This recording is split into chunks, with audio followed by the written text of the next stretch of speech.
Why do so many ambitious people, the ones who seemingly have it all, feel profoundly empty?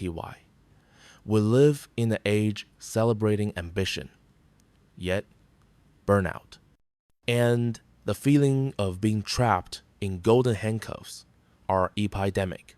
We chase the golden touch, only to find ourselves in a golden cage. We achieve the goal, the promotion, the salary, the status, but the victory feels hollow. This is not a modern problem. It's an ancient psychological blueprint decoded by the Greeks. It is the myth of King Midas. Most dismiss this as a simple fable about greed. This interpretation is dangerously simplistic. The hindsight lore, the true strategic lesson, is far more terrifying. The Midas myth is not about greed. It is a sophisticated psychological analysis of desire. It's a case study on how we confuse the symbol of happiness with happiness ITSELL. It's a guide to the hidden costs of ambition and a strategy for escaping the trap that turns our blessings into curses. This is the decoding of the Midas Curse. To understand the Midas Curse, we must understand the wish. The story begins with a philosophical crisis.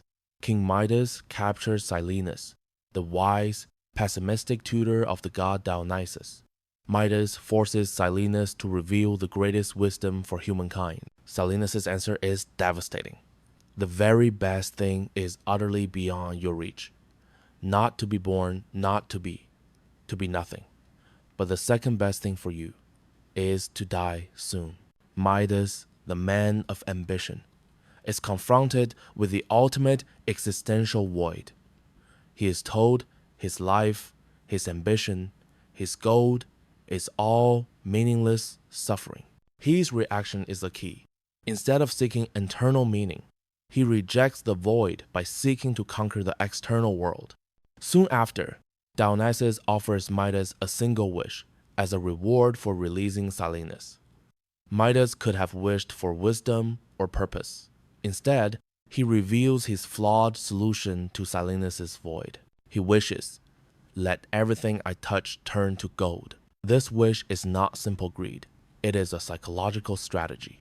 It's Midas' attempt to disprove Silenus. He believes that if he can gain total control over the physical world, if he can turn the chaos of existence into a quantifiable eternal substance in gold, he can win the game. He believes an external proxy, gold, can solve his internal problem, meaninglessness. And this is a trap of modern hustle culture. We are all, in our own way, haunted by the voice of Silenus, the fear of irrelevance, of being nothing. So we react like Midas. We don't wish for wisdom. We wish for the proxy. If I just get that promotion, then I'll be secure. If I just hit 7 figures, then I'll be respected. We mistake the symbol of success for success itself.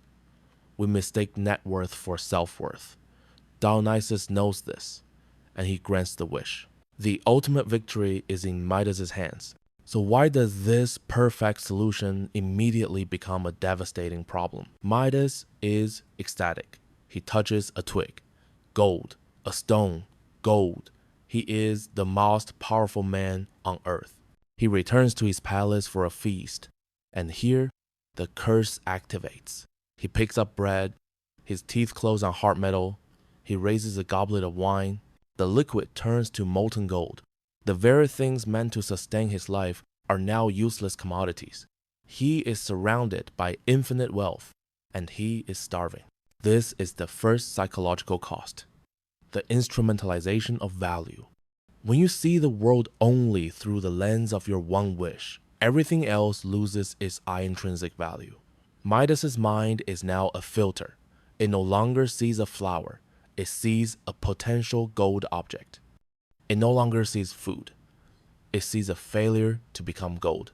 The world is dehumanized, split into 2 categories, that which is gold and that which is not yet gold. This is the mechanism of the golden handcuffs. This is the high-performing executive whose touch, his 80-hour work week, turns his life into gold, his bank account. But he is starving. Starving for time, for health, for purpose. He has so much gold he cannot spend, but he cannot eat it. When you adopt the Midas mindset, your life is no longer a garden to be experienced. It is a mine to be extracted. Your hobbies must be monetized. Your relationships become networks. People become assets, judged by their utility. The Midas touch doesn't just turn objects to gold. It turns relationships into transactions. This leads to the horrifying climax. In his despair, Midas's beloved daughter runs to comfort him. He reaches out to embrace her, and she turns to gold. This is the end game of the Midas trap. The proxy has murdered the purpose. The very thing he wanted the gold for is destroyed by the proxy he chose. He is left the richest man in the world, holding a cold, lifeless statue. Completely alone, Midas is broken. He begs Dionysus to take the gift back.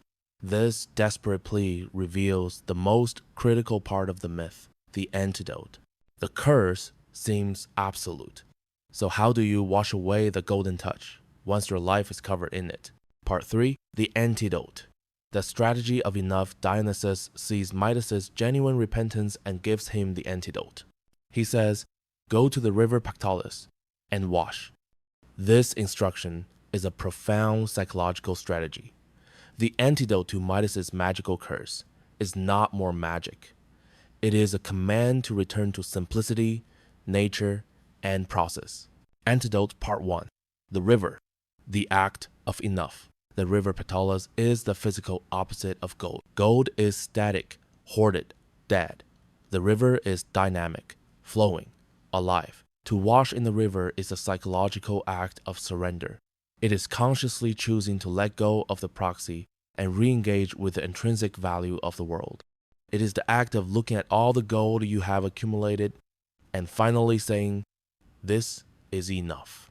What is your river Pactolus? It is your non-negotiable. It's the weekend you refuse to check email because your time has intrinsic value. It is a hobby you refuse to monetize because your joy has intrinsic value. It is the dinner with family where your phone is off because that connection has intrinsic value. Your river is a boundary that ambition is not allowed to cross. Midas washes. The curse is gone. His daughter is restored. He is free. And this is where most tellings of the story end. But they are wrong. They miss the most important part. Midas has completed part 1, but he has not learned the full lesson. Midas, now humbled, renounces wealth. He becomes a follower of the god Pan. A musical contest is held between Pan, god of wild, chaotic noise, and Apollo, god of divine, orderly harmony. Midas is asked to be the judge. Pan plays a loud, chaotic tune. Apollo plays a tune of perfect, complex harmony. And Midas, the man who supposedly learned his lesson, chooses Pan. He chooses the noise over the harmony. He washed the gold from his hands, but he had not washed the curse from his judgment. His values are still broken. He still cannot hear the difference between true value and loud, distracting noise. Apollo, enraged, gives Midas a punishment that fits the crime: the long, hairy ears of a donkey. The donkey ears are a symbol. They are the mark of a man who cannot hear wisdom. He cured his addiction to gold, but he never cured his inability to recognize true worth. We now have the complete 2-part antidote: the river, the act of enough. Surrender the proxy, reconnect with intrinsic value. The ears, the act of judgment. Retrain your values to distinguish harmony from noise. How do we apply this before we are forced to beg at the river? The Midas myth is a warning against the psychological trap of believing an external proxy can solve an internal void. The hindsight lore, the modern, actionable strategy, is a 4-step anti-Midas protocol. 1. Identify your gold. Be brutally honest. What is the proxy you are chasing? A title, a number in a bank account, a follower count, name it. Acknowledge it is the symbol, not the goal. The real goal is likely freedom, security, or connection. 2. Calculate the full cost of your touch. What is your golden touch turning to metal? Your health? Your time with family? Your relationships? Your passion? Make the hidden cost visible. Ask, is this price acceptable? 3. Define your river, the act of enough. This is the most critical step. Define your non-negotiable boundary. What is a sacred time or activity you will never sacrifice to your proxy? That is your river. It is a system that defends your intrinsic values from your external ambition. 4. Train your ears, the act of wisdom. Curing the hands is easy. Curing the judgment is hard. You must escape the donkey ears. This means actively choosing harmony over noise. The noise is the 24/7 news cycle, the get-rich-quick trends, the validation of the crowd. The harmony is the difficult, quiet work, reading a book, a deep conversation, defining success for yourself by your own metrics. For thousands of years, we have been told this is a story about greed. It is not. It is a story about value. Midas was not a bad man. He was a blind man. He was a man who, when confronted with the terrifying void of existence, tried to fill it instead of understand it. True wealth is not the power to turn everything you touch into gold. True wealth is the wisdom to know what not to touch. It is the clarity to protect the things in your life, the people, the passions, the peace that are priceless, precisely because they can never be turned into gold.